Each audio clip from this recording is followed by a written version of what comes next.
Hi everyone, my name is Isabella, or just Bella. Raise your hands to those who do not understand the relationship with your mother. Are there any such people here? I definitely have a problem with her, or rather with us. My mother married early, gave birth to me early, and then became a widow. My father died before I was born, so I never even knew him. It's hard to imagine what she went through. She tried to raise me to stay strong, but it didn't always work. My grandparents on my father's side helped her, gave her money, and took me on vacation. But my mother still continued to live only in her own world, a world in which there was no place for me. I did household chores like cooking and cleaning. All my mom did was ignore my existence. She didn't give a damn about what I was doing. For example, when I made breakfast and then went to school, she didn't even look in my direction. The only person I've ever discussed this topic with is my friend Daphne. Once I came to school and I met there with her. Did your mom play silent again today? It's not a game anymore, it's a life position. We're about to start college. What do you think? I will do it. My father left some money behind. It will be enough for training. I will leave this city. And Mom? What about Mom? She somehow doesn't care if I'm home or not. I don't think she'll notice my absence. After class, we left school. I said goodbye to my friend and went to work in a store. Hi, Bob. Aren't there enough customers today? Are you eating burgers again? You have a heart. Old shopkeeper Bob smiled when he saw me. He always greeted me warmly. Hi, Bella. How are you? I thought you weren't coming, so I decided to treat myself. Have you forgotten how it turned out last time? If you break your diet, tell your wife to sell your store and take you to a country where there are no burgers. I'm afraid there is no such country, but I promise this is the last one. Thank you, nothing has changed. I hope you haven't given up on the idea of college. No, I'm thinking about it more and more often. I'm glad. Then I took my things, waved to Bob, and went home. It was already evening. When I came in, my mom wasn't there, so I had to eat alone and then go to bed. In the middle of the night, I woke up to a crash, jumped out of bed, and saw that my mother had come home. She was drunk. I ran up to her and started helping her, lifting her up. Oh my God, Mom, are you back? Let me help you. Don't touch me, I know what to do. Go to sleep. What have I done to you? Because of you, my life didn't work out. If I hadn't been pregnant, I would have gone with your father to that fucking wedding. He wouldn't have gone to pick up a drunk and had an accident. I turned pale, looked at my mother, and could not hold back the tears. I looked at her, and she got up from the floor and walked with a crooked gait into her room. I ran back into my room, wiped away my tears, and got out my college papers. Those words from my mother were like a knife to my heart. Was it my fault that my father died? I wasn't even born yet. I prepared all the documents and went to apply to the college the next day. A couple of days later, I received an answer that I had entered. There was no limit to my joy. I was already looking forward to getting out of the house. But when I told my mother to withdraw the money from the account, my mother replied that there was no money, that she had spent it a long time ago. We had a big fight. She spent money that was for my future, and I couldn't believe it. Frustrated, I went to the store again. Hi, Bella, what's up, my girl?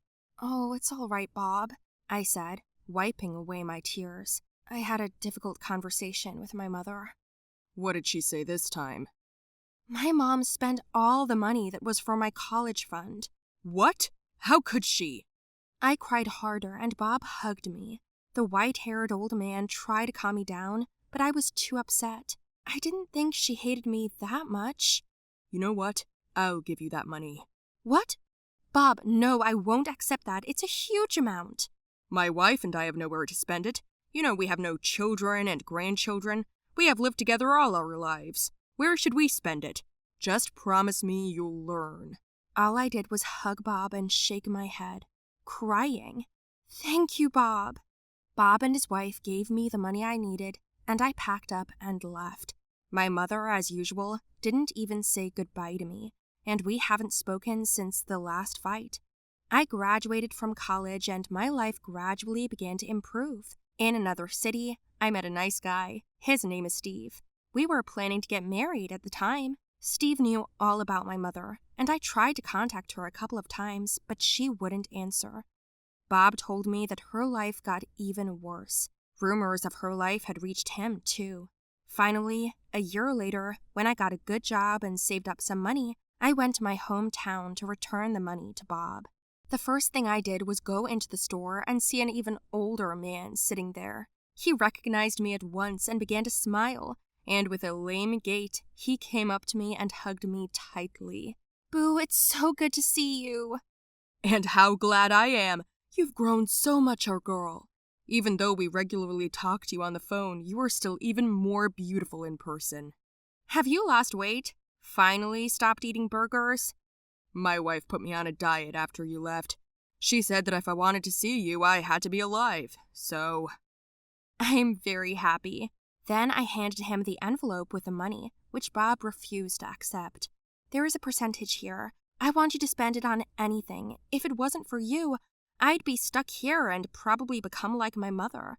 Have you seen her, by the way?" Bob looked sad, then said that he had. "Do you want to visit her?" And I said in uncertain, "Probably." I hugged Bob and drove to the house where my mother and I used to live. After knocking on the door, my mother shouted from the house, "I don't want anything from you. I don't buy cookies. Get out of here." I took a breath and knocked again. My mother angrily opened the door and was surprised. She tucked in her robe, and she looked terrible. "What? I have no money." "I'm not after money." "Then what?" "Can you let me in?" "Why? Go back where you came from. There's nothing for you to do here. You left me and you're hoping for a conversation? What am I going to say? That I missed you?" "I left you? I went to study. You spent all the money that was for my schooling. You didn't even say goodbye to me. And in all these years, you never even picked up the phone and called me back. And now you're saying I left you?" Her mother looked down, but said nothing. Then I plucked up the courage and told her that I was sorry that she lost her husband, but she still had a daughter. The only reminder of him that she had pushed away. "I shouldn't have come at all," I added, then turned around, threw the wedding invitation on the ground, and drove back home. A month later, my wedding took place. Steve and I had a celebration. It was so beautiful. Bob and his wife sat in the front row. Bob walked me down the aisle. All this time, I was waiting for her to call, but she didn't. And the moment I stood there and said, "I do," I just wanted her to be there. Suddenly, the silence was broken. The door slammed open. Everyone turned around, and there she was. My mother. She was holding flowers, out of breath, but she ran into the hall. I cried, and so did she. Then she ran up to me, hugged me, and said, "I'm sorry, please forgive me. I'm a bad mother, and I forgot that I love you so much. I've made a lot of mistakes, but please let me make it right. Let me start loving you." I just hugged her tighter in return. Since then, everything has changed. She was close to me, moved to our city, began to help me around the house because she is expecting a granddaughter. Tell me, did you guys like my story? Write your opinion about it in the comments below the video. Do not forget to put likes, share the video with your friends, and subscribe to the channel.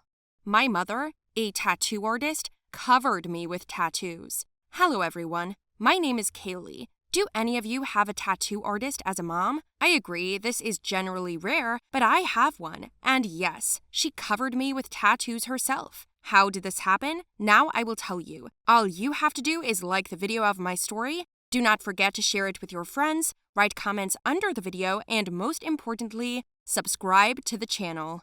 So initially, my mother is an artist. She has always drawn beautifully, and she has a great talent that can be envied. She didn't really like studying at school, but she excelled at drawing lessons. She was even better than the teacher. She always drew wall newspapers, posters, in general, actively participated in the creative life of the school, for which she was given good grades. She then went to an art institute or something. My mom was the best there, and 2 years later, she met a guy named Chris. She fell in love with him at first sight, but her parents were against it. My mother trusted her heart, so despite the prohibitions and reproaches, they got married. And then I was born. Yes, these are my parents. My father was from a poor family, which is why my grandparents still do not accept him, although it has been a very long time. It was really hard for them. They didn't earn much and they still had to study. Anyway, my dad dropped out of school and went looking for a job. He drew portraits to order, but this money was still not enough, so he decided to try doing tattoos. At first, this idea seemed dubious to my mother. Plus, you also had to pay to be trained. But they took a chance and Dad learned, and then gradually began to take orders. And things went well. After a few years, he worked in the best salon in the city, on a level with other professionals. And a few years later, he had his own tattoo studio. By this time, we were well on our feet. I grew up, went to school, and my mother, so as not to sit idle, also decided to go to work. She was looking for a job by her profession, as she had a diploma, but nothing good was found. And when she came out of the 30th unsuccessful interview, she came up with an interesting idea. Mom went to Dad's work, brought him lunch, and watched as he finished giving a tattoo to one of his clients. When Dad finished, he asked how her work was going. My mom sadly replied that she wasn't working, and then she was like, "Teach me how to do a tattoo."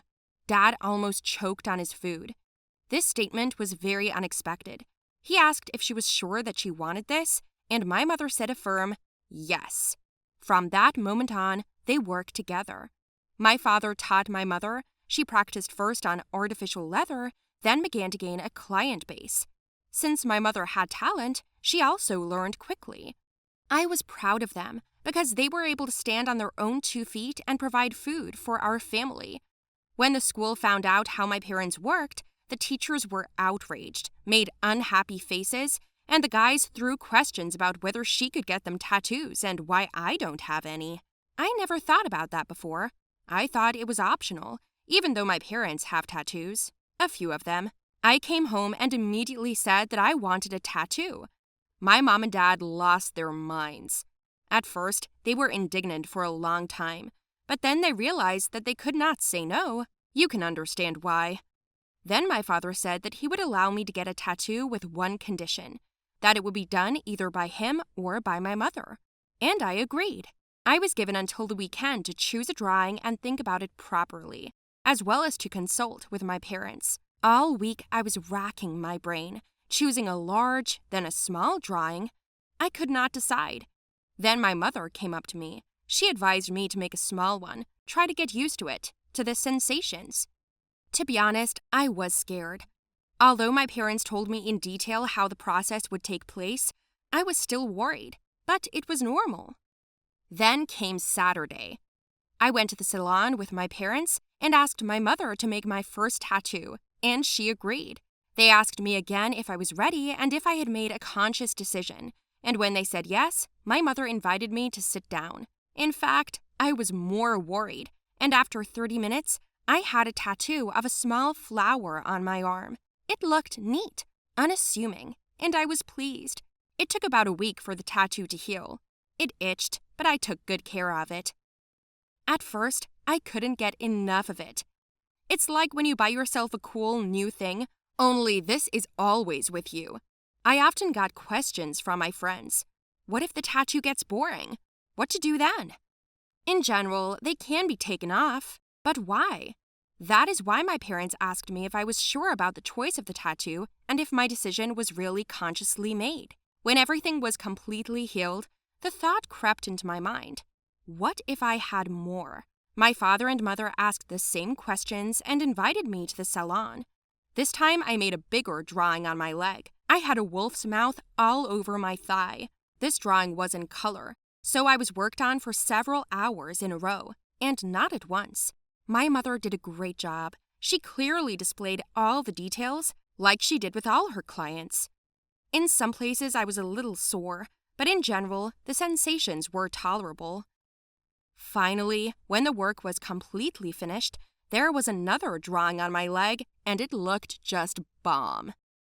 And the funny thing is that 6 months later, I thought about another tattoo, It became like an addiction. My father told me about it. Lots of his clients often come for him for new tattoos after getting one.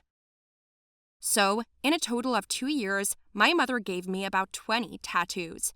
My arms, legs, stomach, neck, and lower back were all clogged up. At school, my teachers told me off, but my parents stood up for me, and that was what I liked the most. Do I consider my body beautiful? Yes, but it also warms me to think that my mother did all this work for me. Isn't it wonderful? Now her work will always remain with me. Would you take a chance like this? What would you tattoo yourself with?